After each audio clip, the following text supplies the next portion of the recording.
நாம எந்த பதவிக்காகவும் இங்கே தேர்ந்தெடுக்கப்படவில்லை, எந்த பதவிகளுக்காகவும் இங்கே தேர்ந்தெடுக்கப்படவில்லை. ஒரு மாபெரும் பொறுப்பை நம் தோழ மக்கள் சுமத்தி இருக்கிறார்கள் அப்படின்னு நேற்று பேசும்போதுதான் சொல்றாரு.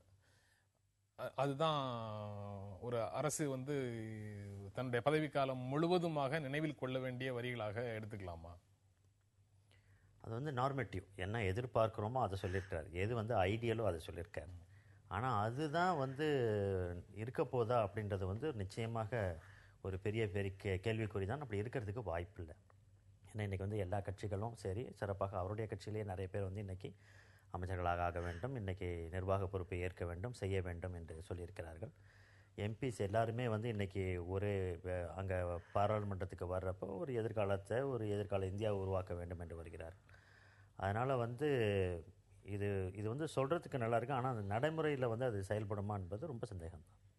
நீங்கள் கடந்த காலத்தில் நடந்ததை மறப்போம், இது பொறுப்புகளை நிறைவேற்றும் காலம், இது ஏற்கனவே தொடங்கிவிட்டது அப்படின்னு பேசுகிறத நீங்கள் எப்படி பார்க்குறீங்க? ஆக்சுவலாக அது அகெயின் எலெக்ஷன் முடிஞ்சோடனே ஒரு பிரைம் மினிஸ்டர்ஷிப்புக்கு வந்த ஒரு ஆள் பேசக்கூடிய ஒரு விஷயந்தான். இதில் ரெண்டு விஷயம் இருக்குது. ஒன்று என்னென்னா, கடந்த கால விஷயத்தை மறப்போம் அப்படிங்கிறது யாருக்கு அப்படிங்கிறது கேள்வி. நான் செய்கிறவன் நான் மறந்துடலாம், ஆனால் பாதிக்கப்பட்டவன் மறப்பானாங்கிறது ரொம்ப முக்கியமான விஷயம். கடந்த கால விஷயங்களை மறந்து விடுவோம் அவர் சொல்கிறது எந்த கடந்த கால விஷயங்கிறத அண்டர்லைன் பண்ணி பார்த்தோம்னா, வித்தின் கோட்ஸ் பார்த்தோம்னா எதை மறக்க சொல்கிறாருங்கிறது கேள்வி, யாரை மறக்க சொல்கிறாருங்கிறது கேள்வி. இரண்டாவதாக இன்னொன்று பார்த்தீங்கன்னா, அவங்களுடைய மேனிஃபெஸ்டோவும் பார்க்கணும். பொறுப்புகள் அப்படின்னு சொல்லும்போது பிஜேபியோட மேனிஃபெஸ்டோவில் சில விஷயங்கள் மறக்க முடியாத அல்லது மறக்கக்கூடாத தவிர்க்க முடியாத சில விஷயங்களும் அங்கே இருக்குது.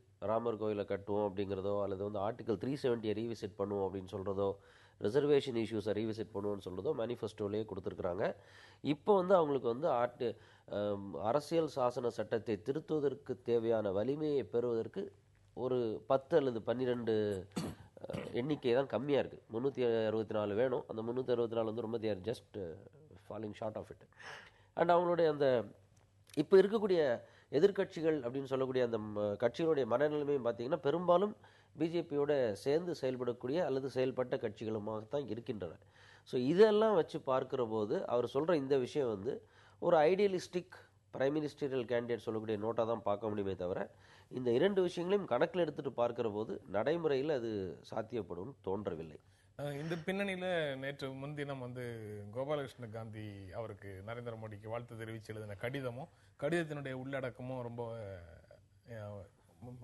ஒரு பேசக்கூடிய ஒரு விஷயமாக இருக்குன்னு வச்சுக்கலாம். அதை தேசத்தை பற்றி உங்களுடைய பார்வை எவ்வளவு தூரம் மாறி இருக்குங்கிறது தெரியல அப்படின்னு சொல்லி அவர் ஆரம்பித்து அந்த கடிதத்தை எழுதுறாரு. அதை நீங்கள் எப்படி பார்க்குறீங்க? அது ஒரு சிறப்பாக எழுதப்பட்ட ஒரு கடிதம். ஏன்னா அவர் நல்ல அருமையாக சொல்கிறார். அதுலேயும் அவர் முக்கியமாக குறிப்பிட்டு காமிக்கிறது நீங்கள் இவருக்கு வானுயர சிலை எழுப்பணும் சர்தார் வல்லபாய் பட்டேலுக்குன்னு நீங்கள் சொல்லியிருக்கீங்க. பட்டேலுடைய ஒரு சிஷ்யராக இருக்கிறீங்க. பட்டேலை உங்கள் குருவாக நீங்கள் வச்சுருக்கீங்க. ஆனால் பட்டேல் தான் அரசியல் சாசனம் எழுதப்பட்ட போது மைனாரிட்டிஸ் கமிஷனை ஹெட் பண்ணதே பட்டேல் தான். அவர் தான் மைனாரிட்டிஸுக்கு மத சிறுபான்மையினருக்கும் மொழி சிறுபான்மையினருக்கும் எல்லாரையும் போல எல்லா உரிமைகளும் கிடைக்க வேண்டும் என்று சொன்னது அவர் தான். அதனால் அவர் சொன்னதை நீங்கள் பின்பற்ற வேண்டும் என்பதை அடிக்கோலிட்டு அந்த கடிதத்தில் அவர் காமிச்சிருக்கார். அதை ரொம்ப தெளிவாக சொல்லியிருக்கார். இந்தியா என்று சொல்லும் பொழுது இதில் இருக்கக்கூடிய பன்முகத்தன்மையை நீங்கள் ரெஸ்பெக்ட் பண்ண கற்றுக்கணும். இது ஒரு மாநிலம் போல அல்ல, சில மாநிலங்களைப் போல இல்லை. இந்தியா என்பது ஒரு பெரிய ஒரு கூறுகள் கொண்ட ஒரு அதை நீங்கள் பார்த்து அதை எல்லாத்தையும் நீங்கள் ரெஸ்பெக்ட் பண்ண கற்றுக்கிட்டிங்கன்னா நீங்கள் நல்லா இருக்கலாம்னு சொல்லிட்டு, சரித்திரத்தில் இருக்கக்கூடிய பல பேர் எப்படி இருந்தாங்க அப்படின்னு சொல்லிட்டு ஒவ்வொரு குணநலன்களையும் ஒருத்தரோடு ஒப்பிட்டு நீங்கள் அக்பரை போல் இருக்கணும், வஜிரிஸ்தானை போல் இருக்கணும் அப்படின்லாம் சொல்லிட்டு நிறைய இதை சொல்லியிருக்கார். அருமையாக குறிப்பிடப்பட்ட ஒரு கடிதம் அது. நீங்கள் அவர் இருக்கிறதுனுடைய சாரத்தை எப்படி பார்க்குறீங்க கோபால்? ஆக்சுவலாக இப்போ நான் முதல்ல நான் சொன்ன அதே கருத்தை தான் இப்போ திருப்பி வலியுறுத்தணும். தேசத்தை பற்றின உங்களுடைய பார்வை எவ்வளவு தூரம் மாறி இருக்கிறது அப்படின்ற கேள்வி ரொம்ப சரியான கேள்வி. ஏன்னா ஒரு ஜிங்கோயிசம் இருக்கக்கூடாது.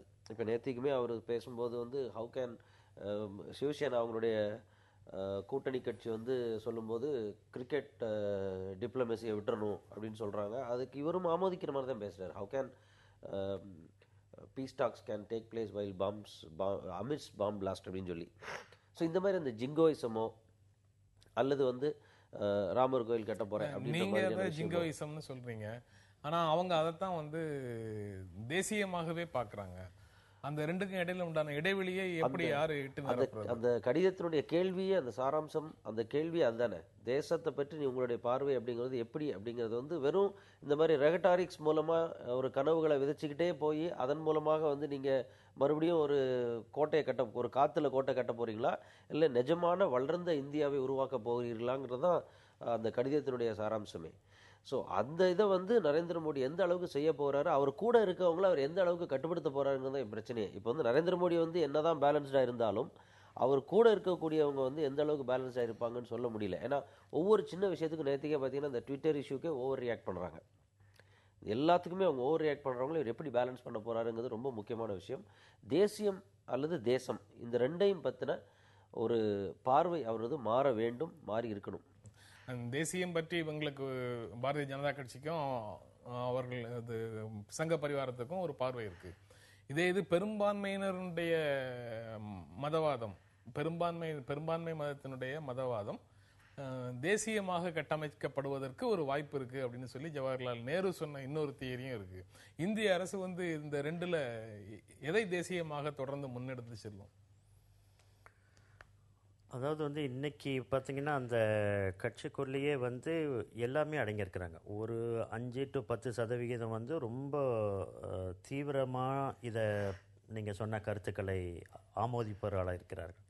இன்னொரு 5லேருந்து 10 வந்து ரொம்ப லிபரலாக இருக்கிறாங்க. அவங்க தான் லிபரல் ஃபேஸஸ் ஆஃப் பிஜேபின்றாங்க. இது 2லேருந்தும் அவர் விடுபட்டு ஒரு நடுநிலைமைக்கு வர வேண்டும். பிஜேபிக்குள்ளேயே இருக்கிற இந்த 3லேருந்து நடுநிலைமையாளர்கள் இருக்கிறார்கள், 2 பக்கமும் இருக்கிறாங்க. இதுலேருந்து அவர் ஒரு நடுநிலைமைக்கு வர வேண்டும். இன்னும் வந்து மிக குறிப்பிட்டு சொல்ல வேண்டுமே ஆனால் அவருடைய வெற்றி எங்கே இருக்கும்னு சொன்னால், பெரும்பான்மை அவர் பெற்றுவிட்டார்.